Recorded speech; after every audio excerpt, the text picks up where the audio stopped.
Hey Bats, how are you? Welcome back to my channel, or welcome if you're new. So, as you know, this channel is shifting its focus to horror narrations, and I love r/nosleep from Reddit. There's a lot of really good ones on there, and I also really like how the authors will have little pin posts telling us what we can do in terms of narrating the stories. It's really kind.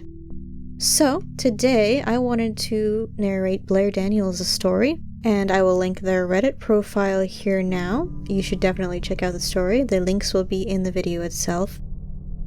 The story title for today is Attention Shoppers, Please Hide at the Back of the Store Immediately. Without further ado, let's get into it. Attention shoppers, came a male voice over the intercom. Please move to the back of the store immediately. The back of the store? I whispered to Daniel. Don't they mean the front of the store, to pay for our stuff? It was 8:50 p.m., 10 minutes until closing time. We'd brought our two kids out on this late-night Walmart excursion in the hopes of burning off some energy. Instead, they just throwed tantrums for new Legos and Hot Wheels. It was a disaster. But apparently, the disaster was just beginning. Please move to the back of the store immediately. The voice repeated overhead. This is not a drill. I glanced around, but the other shoppers were just as confused as I was. An old lady looked up at the ceiling, scrunching her face. What the hell? A dark-haired woman asked her boyfriend, pushing a cart full of garden supplies. Didn't you hear? An older man said, leaning over his cart of bottled water and canned food. We're in a tornado watch. 1 touchdown in Saarville. A tornado? It was definitely storming outside. I'd seen the black clouds roll in from the east earlier, but it didn't look that bad. Do not stay out in the open. I repeat, do not stay out in the open. There was a pause. Then an explosion of sound as everyone began to mobilize. Carts rolling, panicked voices, feet slapping on the floor. No. This can't be happening. I hurried down the toy aisle, Tucker in my arms, Daniel and Jackson following me. 3 zigzaggy turns, and then we were in the electronics area. I glanced at the TVs on the wall, and pictured the 4 of us, crushed underneath them. Stay away from windows and doors, the voice continued on the loudspeaker. And do not attempt to exit the store. Is it safe here? Daniel shook his head. Big open areas aren't good.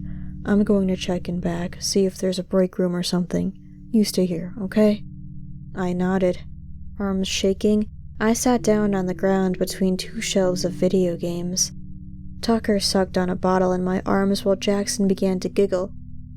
Is it the tornado going to hit the store, and everything will fly around real fast? He asked with a big stupid grin on his face. I don't know. A tornado. A real-life tornado, like you see in the movies, plowing through our town. It was so unfathomable. We were New York natives, transplanted here to Indiana only 6 months ago. I'd never been in a tornado watch my entire life. Daniel jogged back into view. Everything's locked up, he said, as he joined me on the floor. But listen, Fairview's a big town. The chances that it'll hit this Walmart, I think we'll be okay. I never should have brought us here. You didn't know. None of us did. He wrapped his arms around me. They should have warned us, like an emergency alert on our phones, or a tornado siren, or something. The voice overhead rang out again through the store. Do not stay out in the open. Do not make yourself visible. That includes security cameras. Please move to a spot that is not visible to any cameras. I frowned. What does that have to do with tornadoes? A feeling of unease in the pit of my stomach. I glanced up and saw several black globes descending from the ceiling, hiding the cameras within. I guess we should listen to them and get out of sight, I whispered. I grabbed Jackson's hand. Daniel picked up Tucker, and we jogged out into the center aisle. The store was an eerie sight, abandoned shopping carts, askew in the aisle, full of everything from pies to batteries to plants. Footsteps echoed around the store from people unseen as they found their new hiding place. We dodged a shopping cart full of soda, ran through kitchenwares, and then stopped in the Easter decoration aisle. There was a camera in the central corridor, but as long as we stayed in the middle of the Easter aisle, we'd be invisible. The four of us crouched on the floor, next to some demented-looking Easter bunnies. "I'm hungry," Jackson whined. "Shh. Mommy." I grabbed a bag of colorful chocolate eggs and ripped it open. "Here, candy. Happy?" I whispered, thrusting them into his hands. Then I leaned back against the metal shelves, panting. But I didn't have long to rest. A mechanical whine overhead, and then the voice came through the speakers again. Keep away from aisles with food. If you have food with you, leave it and move into a new hiding place. If you have any open wounds, cover them with clothing. What the fuck? That had nothing to do with keeping safe in a tornado. "We should make a run for it," Daniel whispered to me, starting to stand. "But the tornado..." "I don't think there is a tornado. Listen, do you hear any wind?" I listened, but all I heard was silence. No howling wind, no shaking ground, no projectiles clanging against the metal roof. Maybe it's still coming. I know what they're saying doesn't make sense, but to go outside... "We need to get out of here now." He grabbed Jackson's hand as he held Tucker in his arms. "Come on." "Daniel, I don't think that's a good idea," I whispered. But the next words from the intercom changed my mind. Assume a fetal position and place your hands on your head. Close your eyes and do not open them for any reason. Let's go. We broke into a sprint and ran down the central aisle, cameras be damned. The front door appeared in front of us, a little black rectangle looming in the distance. And as we got closer, I saw Daniel was right. There was a tree at the border of the parking lot, under a street lamp. It was perfectly still. We continued running, past the clothing area, past the snacks lined up at the checkout lines. I ran towards the sliding glass doors as fast as my legs would carry me. Almost there. Almost there. Almost... The doors didn't open. No. No. Daniel slammed his body against the door. It rattled underneath him. I tried to squeeze my fingers into the gap between them to try and pull them apart. They didn't budge. They locked us in, I whispered. I want to go home, Jackson said. Tucker was beginning to fuss too, making little noises like he was about to start full-on wailing. I turned around, and that's when I saw him. A Walmart employee. He was sitting on the ground at the end of one of the checkout aisles, facing away from us, wearing the familiar blue vest with a golden starburst. Hey, let us out! He didn't reply. Did you hear me?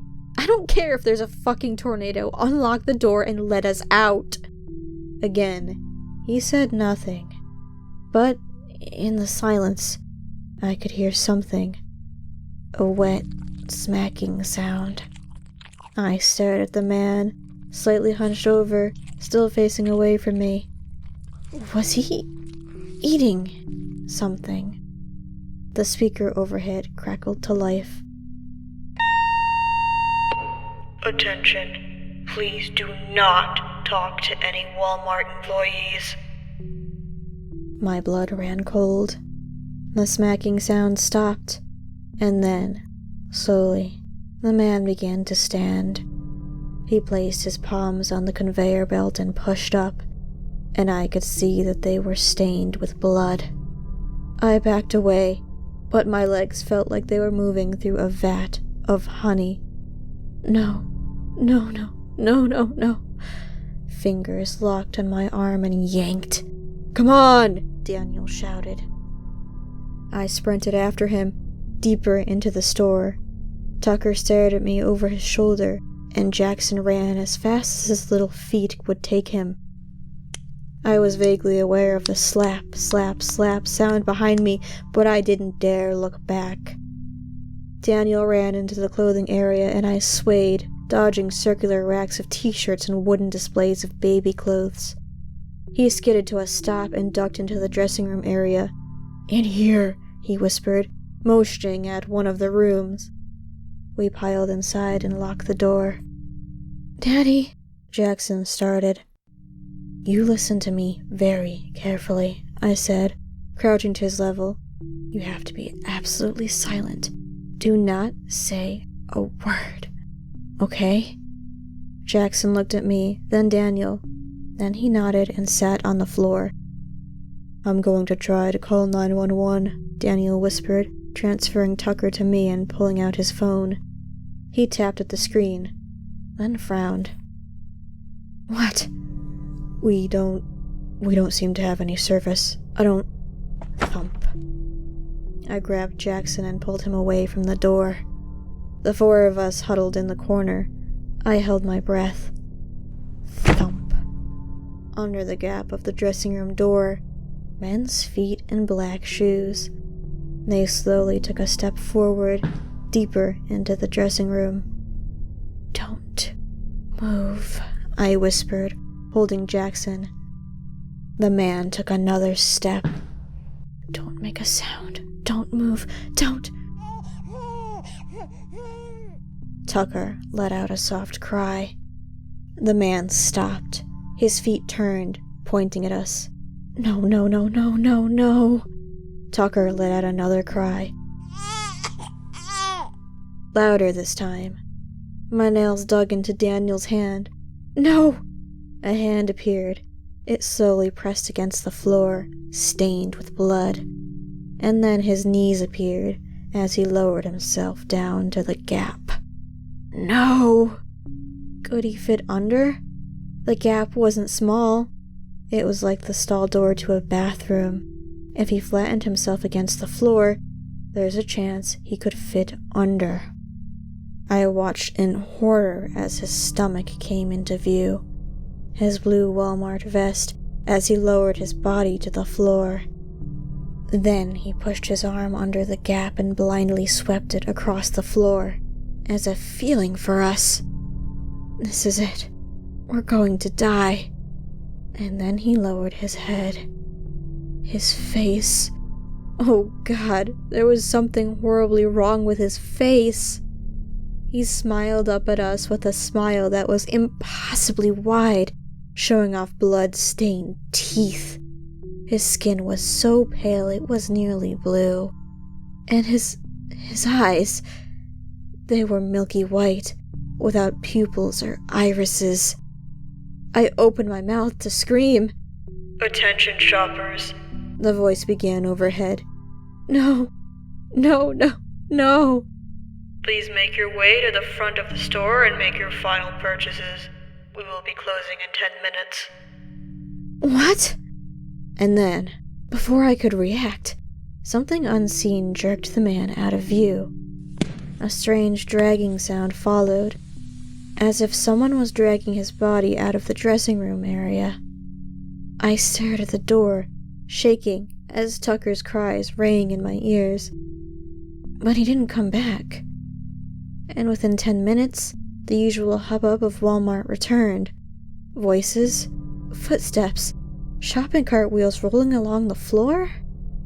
Shaking, I finally got up and unlocked the door. The store looked completely normal. People were lined up at the cash registers, placing their goods on the conveyor belts. Employees were scanning tags, printing receipts. People walked toward the glass doors, and when they did, they slid open. As we slowly walked towards the exit, I spotted the older man who'd warned us about the tornado earlier. What was that? I asked, unable to keep my voice from shaking. He shrugged. "Oh, I guess the tornado missed us. What a miracle, huh?"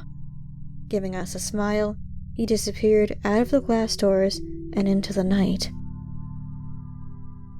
And that ends that. What an intense story. I adored it. I absolutely love horror like that with monsters, and yeah. Given my persona here, I'm sure you can guess why. I hope I did that story some justice. I really enjoyed narrating it. If you have any stories to suggest or want to send me any on Reddit, I'll toss my Reddit up here. Feel free to message me and I may narrate it if I'm given permission. I wouldn't comment though, I need to get explicit permission through messages. I'm new to all this though, so we'll see. Anyway, have a nice night or day wherever it is for you folks, and thank you for tuning in.